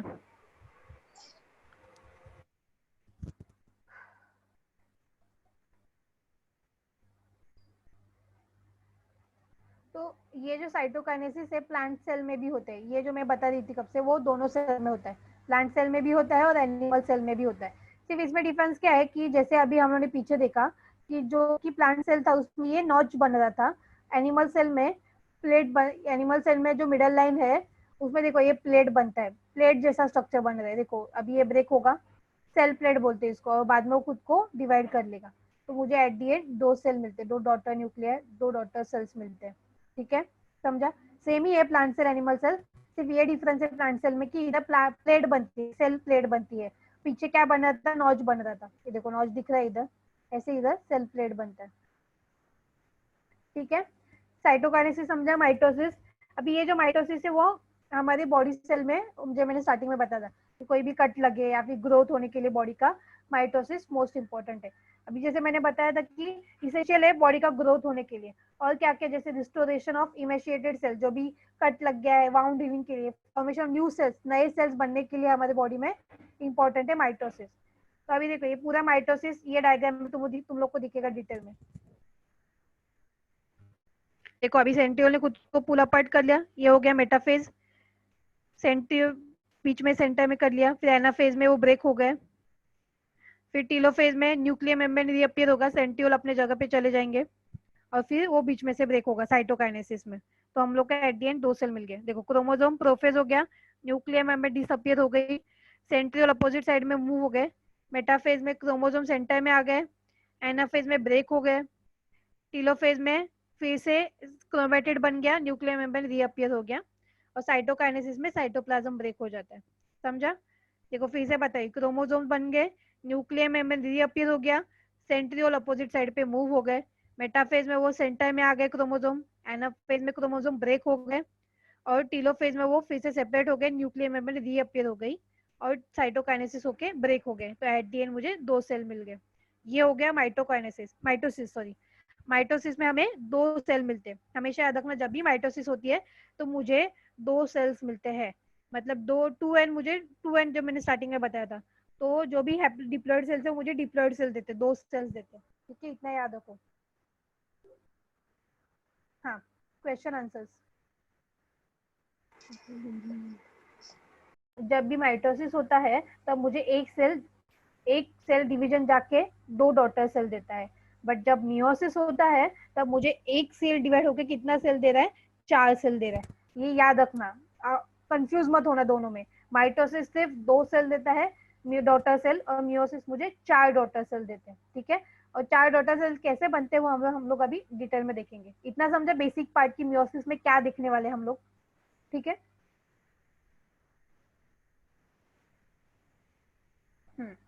उसके पहले हम लोग देखेंगे होमोलॉगस को। अभी इसमें आगे तुम लोग का एक टर्म बार बार आएगी, ये तुम्हारी बुक में दिया नहीं है, बट तुम लोग को समझने के लिए ये स्लाइड मैंने ऐड किया है। होमोलॉगस क्रोमोसोम एक टर्म बार बार आएगा। होमोलॉगस क्रोमोसोम्स क्या होते हैं बेसिकली? होमोलॉगस क्रोमोसोम देखो इधर, इधर दिख रहे, एक पैटर्नल है, एक मैटर्नल है, एक फादर का रहेगा जीन और एक मदर का एक मदर का रहेगा क्रोमोसोम, एक फादर का क्रोमोसोम रहेगा। जब सेम क्रोमोसोम एक दूसरे के साथ क्रॉस करते हैं तब उसको होमोलॉगस क्रोमोसोम बोलते हैं। देखो कलर दिख रहा है, सेम है, सेम क्रोमोसोम एक दूसरे के साथ क्रॉसिंग करते हैं तब उसको होमोलॉगस क्रोमोसोम बोलते हैं। तो होमोलॉगस क्रोमोसोम्स क्या होते हैं? ऐसे पेयर्स होते हैं क्रोमोसोम के जिसमें सेम लेंथ है, सेंट्रोमियर का पोजीशन भी सेम है, और स्टेनिंग पैटर्न, कलर भी जिसका सेम है, और जिसमें जीन्स डीएनए जो भी है वो भी सेम रहेंगे। मतलब होमो नाम से ही समझते हैं, होमो मतलब एक ही, जिसमें सेम रहेगा सब कुछ। तो होमोलॉगस मतलब क्या रहता है? जिसमें सब सेम रहता है। तो हेटरोलॉगस क्या होगा? हेटरोलॉगस में अलग रहेगा, एक एक फादर का रहेगा और एक मदर का रहेगा, ऐसा अपोजिट डिफरेंट कलर के जीन रहेंगे जिसमें डीएनए भी डिफरेंट रहेंगे, और एक पैटर्नल करेगा एक मैटर्नल करेगा, तो उसको हेटरोलॉगस बोलते हैं। होमोलॉगस मतलब जो सेम रहता है, पैटर्नल का ही एक दूसरे के साथ क्रॉसिंग कर लेते हैं। समझ आए डिफरेंस? तुम लोग को समझ है मुझे क्या बताना है? हाँ बोलो। ये कौन है गाना गा रहे? हाँ हाँ लक्ष्मी, भाग्य लक्ष्मी, जो भी आपका नाम है, आपको समझा? हाँ मिसबा, हाँ कुंजल, मैं सबके नाम नहीं ले रही हूँ, जिसको नहीं समझा हाथ ऊपर करके बोल सकते हैं। सार्थक, समझा होमोलॉगस क्रोमोसोम और हेटेरोलॉगस क्रोमोसोम्स क्या होते हैं? इधर तक किसी को कुछ डाउट है? ठीक है। हाँ तो होमोलॉगस क्रोमोसोम समझा, जिसमें सेम क्रोमोसोम एक दूसरे के साथ क्रॉस कर लेते हैं। पैटर्नल के क्रोमोसोम्स रहेंगे तो एक दूसरे के साथ क्रॉस कर लेंगे, मैटर्नल रहेंगे एक दूसरे के साथ क्रॉस करेंगे, तो उसको बोलते हैं होमोलॉगस क्रोमोसोम, जिसमें सेम रहते हैं जीन्स।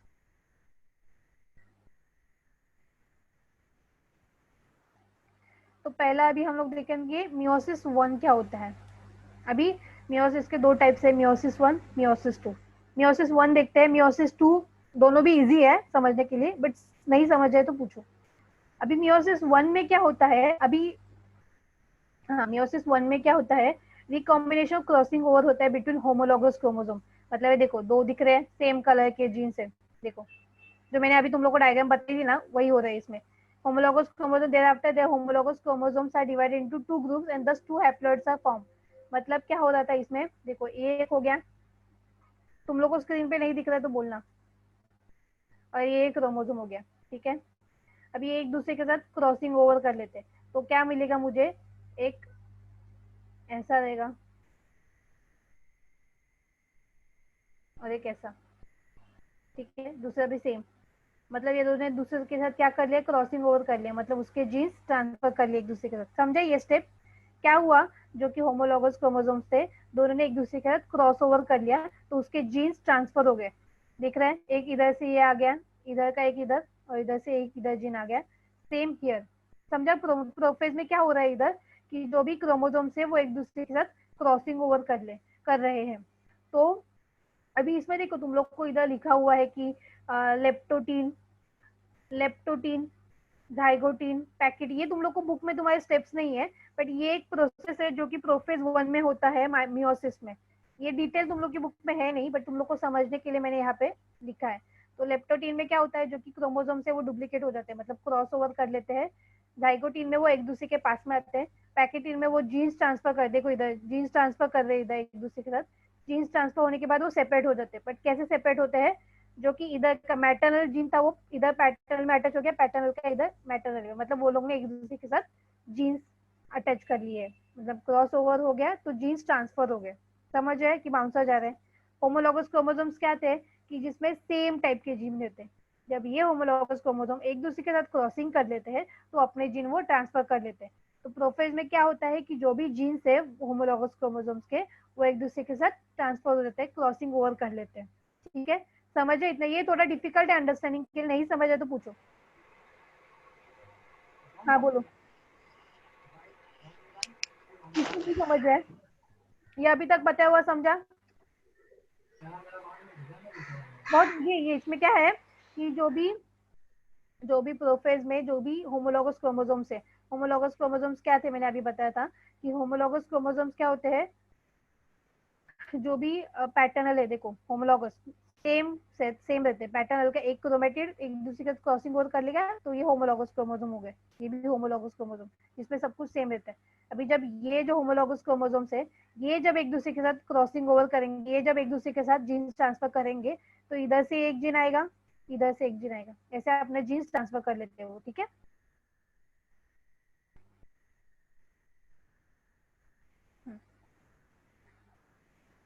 तो प्रोफेज 1 समझा? प्रोफेज 1 में जीन्स ट्रांसफर हो जाते हैं होमोलॉगस क्रोमोसोम्स में।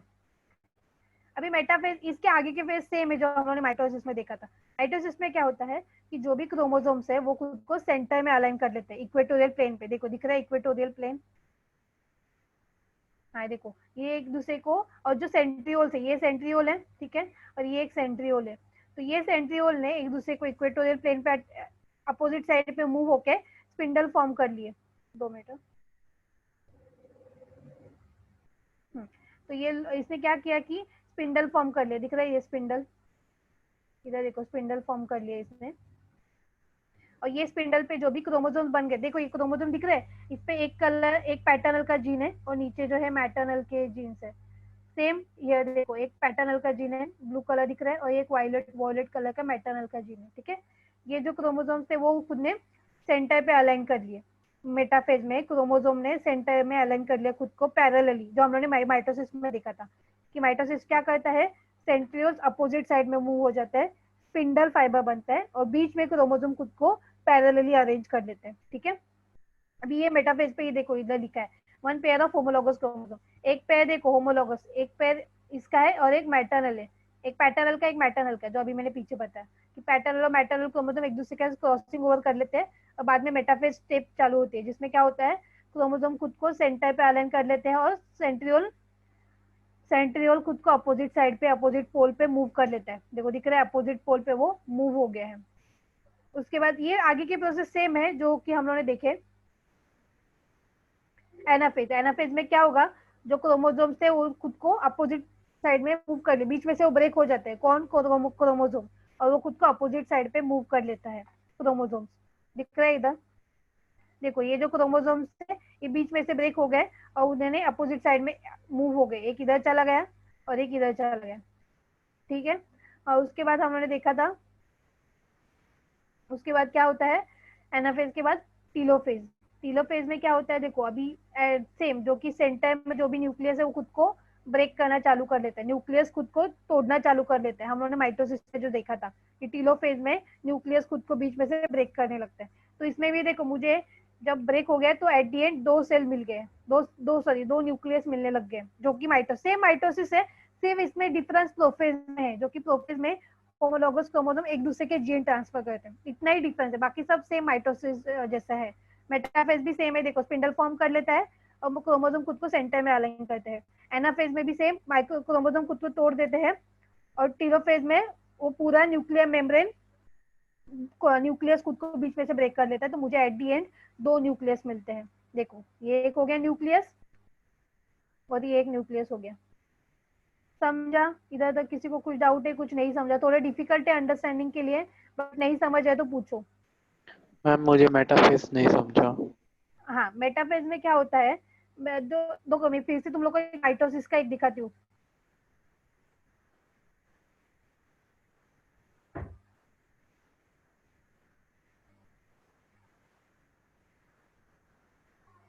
सेम होता है मियोसिस में भी, सेम, सिर्फ डिफरेंस क्या है, प्रोफेज में ही डिफरेंस है। इसमें भी देखो मेटाफेज में क्या हो रहा है कि जो भी सेंट्रियोल्स है वो अपोजिट साइड में मूव होने लग गए हैं, और जो भी देखो सेंट्रियोल दिख रहे हैं तुम लोग को अपोजिट साइड पे, ये जो सेंट्रियोल है वो अपोजिट साइड पे मूव हो गया, और उसके बाद सेंट्रियोल क्या करता है, स्पिंडल फॉर्म करने लगता है। ठीक है, और क्रोमोसोम ये स्पिंडल एक बार बन गया तो क्रोमोसोम क्या करते हैं, वो स्पिंडल में खुद को पैरेलली अरेंज कर लेते हैं। देखो एक दूसरे के ऊपर पैरेलल जैसे अरेंज हो गए। तो मेटाफेज में क्या हो रहा था कि मेटाफेज में स्पिंडल फॉर्म होता है और सेंट्रल खुद को अपोजिट साइड पे मूव कर लेता है। देखो ये डायग्राम फिर से देखो, देखो सेंट्रियोल अपोजिट साइड पे मूव हो रहा है और स्पिंडल फॉर्म कर ले रहा है, और क्रोमोसोम ने खुद को ये जो स्पिंडल फाइबर पे पैरेलल जैसे अरेंज कर लिया है। एनाफेज में क्या हो रहा है कि जो भी, हाँ एनाफेज में क्या हो रहा है कि जो भी क्रोमोसोम है वो बीच में से देखो टूट गए और अपोजिट साइड पे मूव हो गए। ठीक है, एनाफेज में।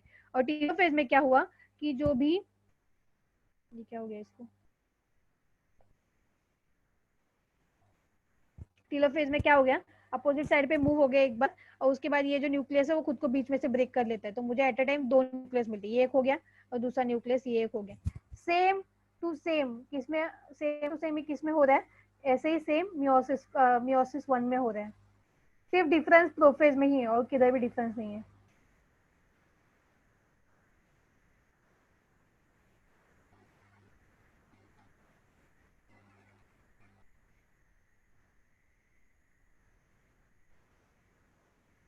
देखो मेटाफेज में इधर भी देखो सेम स्पिंडल फाइबर ने, देखो मेटाफेज में भी सेम स्पिंडल फाइबर बन गई है, सेंट्रियोल अपोजिट साइड पे मूव हो गए हैं और उन्होंने स्पिंडल फॉर्म करना चालू कर दिया, और जो भी क्रोमोसोम्स है वो सेंटर में इक्वेटोरियल प्लेन पे खुद को पैरेलली अटैच कर लिए है। दिख रहा है, सेंट्रियोल ने स्पिंडल फॉर्म किया, ये स्पिंडल पे क्रोमोसोम ने खुद को पैरेलल अटैच कर लिया, ठीक है।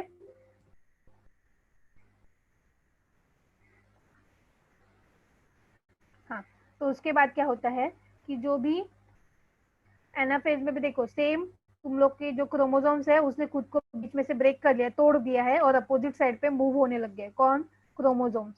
और टीलोफेज में 2 न्यूक्लियस मुझे मिल जाते हैं, जो कि मुझे माइटोसिस में भी मिल रहे थे। देखो न्यूक्लियस ने खुद को बीच में से ब्रेक कर लिया है। समझा?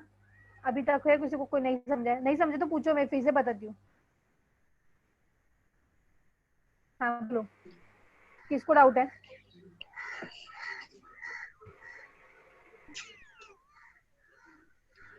हाँ मिसबा, क्या हुआ?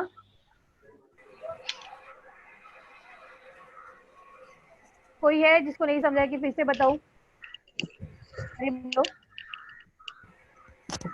कुंजल, तीर्थ, भाग्यलक्ष्मी, कशिश, समझे सबको कि बाउंसर जा रहे हैं? समझ रहा है। हाँ मैम समझा। हाँ ठीक है। हाँ, तो ये हो गया एक मियोसिस का पार्ट। तो मियोसिस में हम लोगों ने क्या देखा था कि जो भी, हाँ मियोसिस में हम लोगों ने क्या देखा था कि जो भी क्रोमोसोम, अभी ये देखो, ये क्रोमोसोम हो गया, ये दूसरा हो गया। तो ये क्रोमोसोम ने प्रोफेज स्टेप में खुद को क्या कर लिया? जीन ट्रांसफर कर लिया प्रोफेज में, ठीक है। ये जीन ट्रांसफर हो गए। उसके बाद क्या होता है, ये जो क्रोमोसोम बन गए हैं, ये क्रोमोसोम सेम मेटाफेज के जैसा सेंट्री और अपोजिट साइड पे मूव हो जाता है और स्पिंडल फॉर्म कर लेते हैं, ठीक है। अभी ये स्पिंडल फॉर्म करने के बाद ये जो क्रोमोसोम बन गए थे, ये जो क्रोमोसोम बन गए हैं वो खुद को सेंटर में इधर अलाइन कर लेंगे, जो भी है। हाँ, ये खुद को ऐसे सेंटर पे अलाइन कर लेंगे। सेंटर पे अलाइन कर ले तो ये हो गया मेटाफेज, जिसमें स्पिंडल बन गया और क्रोमोसोम ने सेंटर पे पैरेलली अरेंज कर लिए। तो टीलोफेज में क्या होता है, ये आपको ये बीच में से ब्रेक हो जाते हैं, और बीच में से ब्रेक होने के बाद क्या मिलता है, एक साइड पे मुझे ये क्रोमोसोम आ जाते हैं, एक क्रोमोसोम, एक इधर गया और दूसरा ऊपर जाएगा, सेम ऐसे ही ऊपर होगा, ठीक है। ये हो गया एनाफेज। और टीलोफेज में क्या होता है, ये इधर जो ब्रेक हो गया है तो वो खुद का न्यूक्लियस बना लेता है, और जो ऊपर था वो खुद का न्यूक्लियस बना लेता है, ठीक है। समझा? ठीक है, तो ये हो गए हमारे मियोसिस 1। मियोसिस 2 बहुत इजी है अंडरस्टैंड के लिए। देखो ये जो डायग्राम है, ये तुम लोग को पूरा मियोसिस 1 और मियोसिस 2 के बारे में बता दिए। इसमें देखो पहले हम लोगों ने होमोलॉगस क्रोमोसोम लिए थे। मैंने स्टार्टिंग में ही बताया था कि होमोलॉगस क्रोमोसोम क्या होते हैं, जो कि सेम शेप, साइज, जीन जिसपे सेम होते हैं, कलर भी सेम होता है। तो ये एक हो गया पैटर्नल, ये एक हो गया पैटर्नल का जीन, ठीक है, और ये एक हो गया मैटर्नल का जीन, ठीक है। तो उसके बाद मियोसिस 1 में वो एक दूसरे के साथ जीन ट्रांसफर कर लेते हैं। देखो इधर इधर दिख रहा है, एक मैटर्नल का जीन है और एक पैटर्नल का जीन है। इधर भी एक मैटर्नल का जीन है, एक पैटर्नल का जीन है, ठीक है। ऐसे जीन ट्रांसफर हो जाता है और एट द एंड, हाँ तेज बोलो। ये लोग जीन ट्रांसफर करते क्यों है जीन्स? क्योंकि मियोसिस होता है, मैंने इनिशियली बताया था कि ये जो मियोसिस होता है वो मियोसिस सिर्फ और सिर्फ यंग वन बर्थ होता है, जब रिप्रोडक्शन होता है तभी होता है। तो रिप्रोडक्शन होगा तब क्या होगा, बेबी बॉर्न होगा ना, तो बेबी में, कोई भी बेबी में सिर्फ पेरेंट्स के मतलब फादर के ही जीन रहते हैं क्या, मदर के भी रहते हैं? तो ये प्रोसेस जो हम लोग देख रहे हैं वो रिप्रोडक्शन का इसका ही देख रहे हैं, जिसमें यंग वन बॉर्न हो रहे हैं। तो यंग वन बॉर्न कब होता है, जिसमें पैटर्नल मतलब फादर के और मदर के दोनों के जीन्स रहते हैं, इसीलिए इसमें दोनों के जीन्स है। अभी जब हम लोगों ने माइटोसिस देखा था उसमें ऐसा कुछ प्रोसेस नहीं हो रहा था, याद है? हेलो? हाँ, उसमें ऐसा कुछ प्रोसेस नहीं होता था कि पेरेंट के जीन या फिर होमोलॉगस, ऐसा कुछ वर्ड भी मैंने नहीं बोला था माइटोसिस में। क्यों? क्योंकि माइटोसिस हमारे बॉडी पे होता है, उसमें फादर मदर का कुछ ये ही नहीं है, मतलब फादर मदर इन्वॉल्व ही नहीं रहते, मतलब कट लग गया तो हम ऐसा थोड़ी बोलेंगे कि फादर के जीन आओ और उसको कवर करो, ऐसा नहीं होता है। हमारी बॉडी में जो जीन्स है वो, उसको जो भी क्रोमोसोम्स है वो कट लग जाए तो अपने आप हील करने का काम करती है। बट ये जो हम लोग प्रोसेस देख रहे हैं मियोसिस, इसमें क्या हो रहा है कि हम लोग यंग वन को बर्थ दे, मतलब जो भी यंग बेबी बनने वाला है, तो यंग बेबी जब बनता है, तो उसमें मदर और फादर दोनों के जीन्स रहते हैं। इसीलिए देखो हमारे पास पैटर्नल और मैटरनल दोनों के जीन्स इसमें क्रॉसिंग ओवर हो रहे हैं, मतलब दोनों के जीन्स इसमें आ रहे हैं। समझा? हेलो, हाँ हाँ समझा। समझा कि इसमें जीन्स क्यों आ रहे हैं, क्रॉसिंग ओवर क्यों हो रहा है? क्योंकि हाँ ये जो प्रोसेस है वो मियोसिस है, जो रिप्रोडक्शन के टाइम पे है, जिसमें बेबी में फादर और मदर के दोनों के जीन्स रहते हैं, इसलिए इसमें क्रॉसिंग ओवर होता है। तो अभी ये इधर तक ये जो प्रोसेस है, अभी तक हम लोगों ने इधर तक देखा, इधर तक होता है मियोसिस 1। ठीक है, तो अभी हम लोग आगे देखेंगे मियोसिस 2। तो मियोसिस 2 में क्या होगा, ये खुद को बीच में से ब्रेक करेगा, ये खुद को बीच में से ब्रेक करेगा, सिमिलर ये इधर पे ये इधर पे, ऐसे हम लोग को चार टोटली डॉटर न्यूक्लियर मिलेंगे, 4 न्यूक्लियस मिलेंगे, जिसमें चारों में भी फादर और मदर का जीन्स का कॉन्सेंट्रेशन देखो अलग है। इसमें देखो, इसमें रेड वन ज्यादा है बट ब्लू वाला पूरा है, इसमें रेड पूरा है बट ब्लू कम है। ऐसे आपको मतलब ये चारों भी एक दूसरे के साथ कुछ भी मैच नहीं करते, मतलब कुछ भी सेम नहीं है चारों में, सब कुछ अलग है। कॉन्सेंट्रेशन में, कॉन्सेंट्रेशन की बात कर रही हूँ, जीन्स की बात कर रही हूँ कि जीन्स में सेम जीन्स नहीं है, सब में देखो अलग अलग है। ठीक है, तो अभी हम लोग ने मियोसिस 1 देखा, तो अभी हम लोग देखेंगे मियोसिस 2। तो मियोसिस 2 में बेसिकली क्या होगा कि जो भी हाँ मियोसिस 2 में बेसिकली क्या होगा कि जो भी अभी जीन्स बन गए मियोसिस 1 में, तो वो जो भी क्रोमोसोम्स बन गए थे वो मियोसिस 2 में ब्रेक हो जाएंगे। ठीक है, मियोसिस 2 में क्या होता है, in this type of cell division 4 haploid nuclear form from 1 diploid nuclear. मतलब इनिशियली जब हम लोगों ने देखा था, इनिशियली कितने थे, सिर्फ 2 है। देखे, एक पेरेंट का, एक फादर का, एक मदर का, तो ऐसे 2 क्रोमोसोम के टाइप थे। एंड में मुझे मिलता है जो कि हैप्लॉइड है। हैप्लॉइड को मतलब एक में 23 एक हैप्लॉइड बन जाते हैं, मतलब 2n थे। 2n मतलब जब भी 2n वर्ड आएगा, 2n मतलब क्या होता है, 2n मतलब 46 क्रोमोसोम्स होते हैं। ठीक है, और जब n मतलब 23 क्रोमोसोम्स होते हैं, तो ये एंड में जो भी 4 न्यूक्लियस बन गए हैं ना, ये चारों न्यूक्लियस में 23 क्रोमोसोम्स है, इसमें 23 इसमें 20, ऐसे 23 क्रोमोसोम्स के पेयर्स है। मतलब चारों में मिला, ये चारों जो डॉटर न्यूक्लियर बन गए हैं उसमें 23 पेयर्स ऑफ क्रोमोसोम्स रहेंगे।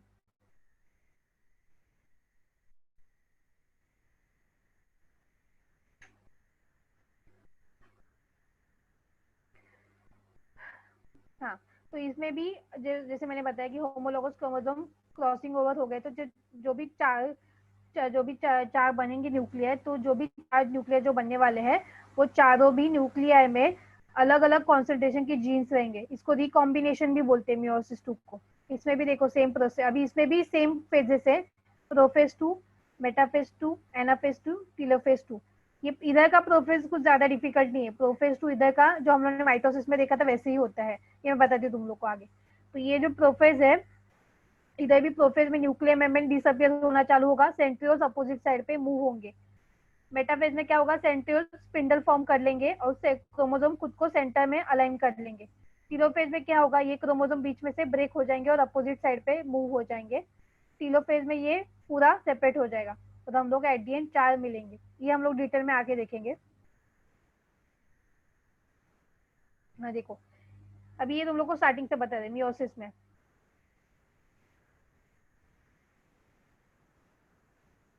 कुछ समझ है? मतलब इन्होंने इस मियोसिस 1 और मियोसिस 2 को कंबाइन किया है।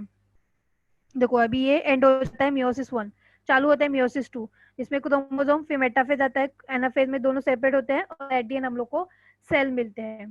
ठीक है, तो मियोसिस 1 में बेसिकली मियोसिस 2 में बेसिकली क्या होता है, मियोसिस 2 में जो भी हम लोग को क्रोमोसोम मिल गए थे, जिसमें क्या है अलग अलग फादर और मदर के दोनों के जीन्स है, तो ये दोनों के जीन्स बीच में से ब्रेक हो जाते हैं। हाँ, ये जो दोनों भी जीन्स है वो प्रोफेज की फेज में, जैसे प्रोफेज में न्यूक्लियर मेम्ब्रेन डिसअपियर हो जाएगा और क्रोमोसोम खुद को अलाइन कर लेंगे और बाद में सेंट्रियोल्स अपोजिट साइड में मूव हो जाएंगे। ठीक है, एक बार सेंट्रियोल अपोजिट साइड में मूव हो गया तो सेंट्रियोल बाद में क्या करता है, सेंट्रियोल स्पिंडल फॉर्म कर लेता है और ये जो क्रोमोसोम वो उसको खुद को बीच में अलाइन कर लेंगे। सेम माइटोसिस, कुछ डिफरेंट नहीं है, सिर्फ इसमें 4 एट दी एंड बनते हैं। बाद में क्या होगा, ये खुद को ब्रेक कर लेगा और क्रोमोसोम आधे ऊपर जाएंगे आधे नीचे।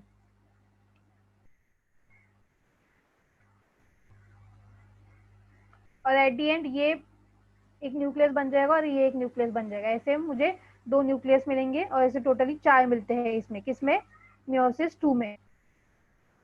समझ है? मियोसिस 2 समझा, सेम माइटोसिस है, कुछ भी डिफरेंट नहीं है, सिर्फ इसमें 4 बनते हैं क्योंकि इसमें हम लोग दो दो सेल्स के बीच दो क्रोमोसोम को बीच में से कट करते हैं, इसलिए हम लोग को 4 मिलते हैं इसमें। समझ है? हाँ बोलो। मियोसिस 2 समझा, सेम माइटोसिस जैसा है, सिर्फ इसमें क्रोमोसोम खुद को बीच में से ब्रेक कर लेते हैं। हाँ बोलो, कौन बोल रहे हैं? राज? मैम हाँ बोलो। डॉटर न्यूक्लियाई क्या है? डॉटर न्यूक्लिया मतलब ये जो बनते हैं ना 4, उसको क्यों न्यूक्लिया है ना, ये एक रहता है तो न्यूक्लियस है, उसके पार्ट्स बनेंगे छोटे तो उसको न्यूक्लिया बोलते हैं। हम लोगों ने न्यूक्लियस को ब्रेक किया ना, न्यूक्लियस के 4 डॉटर बन गए तो उसको न्यूक्लिया बोलते हैं। एक रहेगा तो न्यूक्लियस 4 पार्ट में तो उसको न्यूक्लिया बोलते हैं, उसका क्या बोलते हैं, ज्यादा पार्ट में रहेंगे तो उसको न्यूक्लिया बोलते हैं, सिंगल रहेगा तो न्यूक्लियस बोलते हैं। हाँ समझा? मियोसिस 2, मियोसिस 2 में बेसिकली सिर्फ क्रोमोसोम खुद को बीच में से ब्रेक करते हैं, और जो कि प्रोसेस हम लोगों ने माइटोसिस में देखा कि जो भी क्रोमोसोम अपोजिट साइड में मूव होंगे और हम लोग को एट द एंड 4 सेल्स मिलते हैं। इतना याद रखना सिर्फ कि मियोसिस 2 में एट द एंड हम लोग को 4 न्यूक्लियस मिलते हैं, और माइटोसिस में एट द एंड हम लोग को सिर्फ 2 न्यूक्लियस मिलते थे।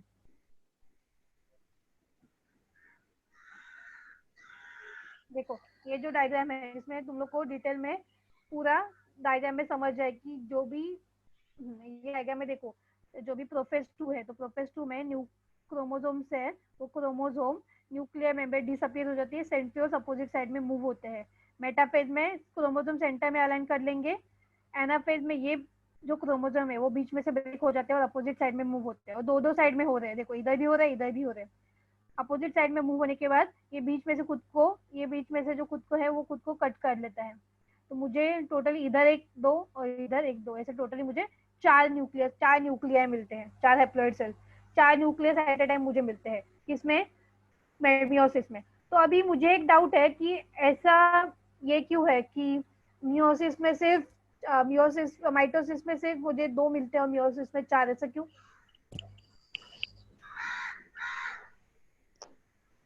क्योंकि मियोसिस में ये मतलब नया ऑर्गेनिज्म। Very good. क्योंकि हम मियोसिस में क्या हो रहा है कि न्यू ऑर्गेनिज्म को हम लोग बर्थ दे रहे हैं, तो अगर न्यू ऑर्गेनिज्म को बर्थ देने के लिए अगर 2 सेल्स के फॉर्म बनते रहेंगे तो वो 9 मंथ रहता है ना बेबी बॉर्न होने के लिए, तो वो 14 हो जाएगा, 14 मंथ लग जाएंगे अगर कोई भी बेबी को इतना बॉर्न करना है तो माइटोसिस के स्पीड में। इसलिए मियोसिस में एक सेल हम लोग को 4 डिवीजन में जाता है। इसलिए क्यों 4 डिवीजन में जाता है? क्योंकि हम लोग को एक नया बेबी बॉर्न करना है, एक न्यू ऑर्गेनिज्म को डेवलप करना है, इसीलिए मियोसिस में 4 बनते हैं और माइटोसिस में सिर्फ 2 बनते हैं। क्योंकि माइटोसिस हमारे नॉर्मल बॉडी पे होता है, तो मतलब अगर नॉर्मल कट लग जाए तो मुझे 4 न्यूक्लियस क्यों चाहिए ना नॉर्मल कट लगने के लिए? तो अपने आप ही हो सकता है 2 न्यूक्लियस के इसमें 2 सेल में। समझ रहे? मियोसिस में यंग ऑर्गेनिज्म को बर्थ देना, इसलिए उसमें 4 सेल्स बनते हैं। अभी देखो ये डायग्राम देखो, प्रोफेज 1 ये सेपरेट हो गया, मेटाफेज में अलाइन कर लिया, एनाफेज में ब्रेक हो गया, टीलोफेज में कट हो गया। मियोसिस टी में सेम होता है, सेम प्रोसेस, 4 में बन जाते हैं। ठीक है, अभी बेसिक तुम लोग को ये हर टाइम आता है, ये बोर्ड में क्वेश्चन हर साल पूछा जाता है कि the basic difference between the mitosis और मियोसिस। क्या बेसिक डिफरेंस है माइटोसिस और मियोसिस में? तो पहला देखो एट्रीब्यूट, मतलब ये ऐसे ही लिखना है तुम लोग को बोर्ड में भी पॉइंट्स में। पहला पॉइंट क्या है कि प्लेस ऑफ अकरेंस, होता किधर है माइटोसिस। मैंने स्टार्टिंग में बोला था कि माइटोसिस सोमैटिक सेल्स में होते हैं, सोमैटिक सेल्स मतलब बॉडी सेल्स पे होते हैं। मियोसिस कहाँ पे होता है? जर्म सेल्स पे होते हैं। जर्म सेल्स पे मतलब हमारे रिप्रोडक्शन होता है, तभी ये मियोसिस होता है। कुंजल अपना वीडियो ऑन करो, कुंजल।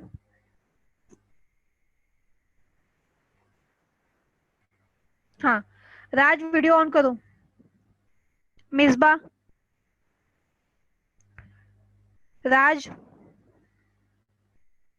हाँ सार्थक वीडियो ऑन करो। हाँ ठीक है, तो ये वीडियो ऑन ही रखना, मुझे देखना है तुम लोग ध्यान दे रहे कि नहीं। हाँ तो ये जो माइटोसिस है, तो माइटोसिस कहाँ पे होता है? सोमैटिक सेल्स में, जो कि मैंने बोला था बॉडी सेल्स पे होता है। और मियोसिस कहाँ पे होता है? जर्म सेल्स पे होता है। जर्म सेल्स पे होता है मतलब हमारे जो भी रिप्रोडक्शन होता है तभी मियोसिस होता है। माइटोसिस के कौन से स्टेजेस पे होता है? एसेक्सुअली में रिप्रोडक्शन में भी होता है और सेक्सुअल रिप्रोडक्शन में भी होता है, बट मियोसिस सिर्फ और सिर्फ सेक्सुअल रिप्रोडक्शन होता है। ये समझते हैं दोनों बेसिक डिफरेंस, एसेक्सुअल रिप्रोडक्शन और सेक्सुअल रिप्रोडक्शन। एसेक्सुअल रिप्रोडक्शन में गैमेट्स कंबाइन नहीं होते, सेक्सुअल रिप्रोडक्शन में गैमेट्स, मेल का गैमेट और फीमेल गैमेट कंबाइन होके जो एम्ब्रियो बनता है वो सेक्सुअल रिप्रोडक्शन होता है। एसेक्सुअल में गैमेट्स की जरूरत नहीं रहती, खुद का पार्ट एक ब्रेक करके भी, जैसे अमीबा खुद को ब्रेक करके, खुद का न्यूक्लियस में ब्रेक करके दो ऑर्गेनिज्म बना सकता है। देख और एक डिफरेंस क्या है माइटोसिस में कि ये वन साइकिल है। देखा था 4 ही फेजेस हो रहे थे, प्रोफेज, मेटाफेज, एनाफेज और टीलोफेज। इसमें पैसा मियोसिस 1, माइटोसिस 2 ऐसा कुछ नहीं होता है, सिर्फ एक साइकिल माइटोसिस सिर्फ होता है और कुछ उसके पार्ट्स नहीं है। बट मियोसिस में क्या होता है, मियोसिस में 2 साइकिल्स होती है, जैसे मियोसिस 1 हो गया और मियोसिस 2, ठीक है। DNA replication once for each cell, मतलब इसमें डीएनए रिप्लिकेशन वंस एक ही बार में हो जाता है, एक सेल में डिवाइड होके। इसमें डीएनए रिप्लिकेशन 2 बार होता है, क्योंकि हम लोगों ने देखा था कि 2 सेल्स, फिर उसके अंदर प्रोफेज, मेटाफेज, एनाफेज, टीलोफेज बन रहा था। देखो इधर मैंने बताया था, देखो इधर जो हो रहा है, देखो एक सेल है ये और ये एक सेल है, तो ऐसे 2 सेल में दो दो बार डिवीजन हो रहा है, एक सेल और एक सेल। माइटोसिस में ऐसे 2 सेल नहीं बनते थे, माइटोसिस में एक ही सेल था, उसमें ही डिवीजन होता था। इधर 2 सेल में हो रहा है डिवीजन, ठीक है।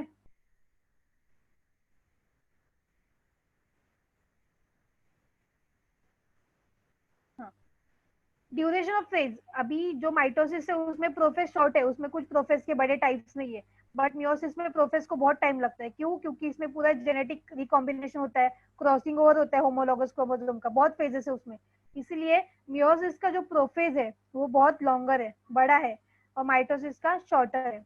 नेचर ऑफ प्रोफेज, इसका प्रोफेज सिंपल है माइटोसिस का, बट मियोसिस के प्रोफेज में क्या होता है, comparison of the first meiotic division is in comparison to the prophase of mitosis, मतलब इसमें बहुत सारे फेजेस है।